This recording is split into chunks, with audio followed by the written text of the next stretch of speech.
आप सभी वैष्णव जन को श्री हरिवंशी श्री सद्गुरुदेव भगवान की जय हो। श्री राधा वल्लभ लाल की जय हो। आप सभी संतों, भक्तों, प्रेमियों, रसिकों की जय हो। आप सभी के श्री चरणों में मुझ अदम का बारंबार दंडवत प्रणाम।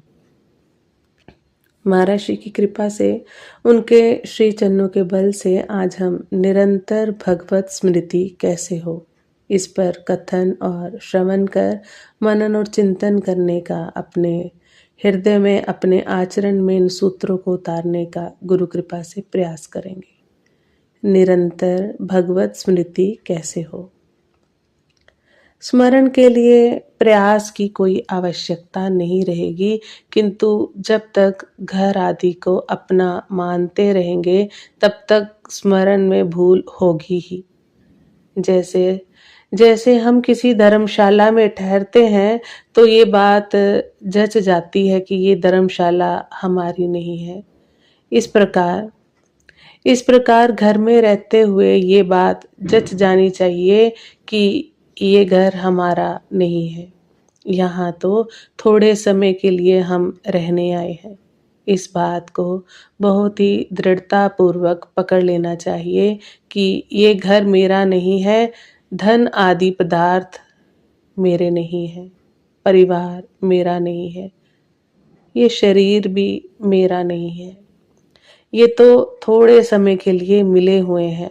समय पूरा होते ही इनसे वियोग हो जाएगा। यदि ये मेरे होते तो सदा मेरे साथ रहते, किंतु इन पर ना तो कोई अधिकार ही चलता है, ना इनमें हम इच्छा के अनुसार परिवर्तन ही कर सकते हैं, और ना इनको मरने नष्ट होने से बचा ही सकते हैं। तो ये पदार्थ आदि मेरे कैसे हुए? किसी भी युक्ति से इनके साथ मेरापन सिद्ध नहीं होता, अतः ये मेरे नहीं है, नहीं है, नहीं है।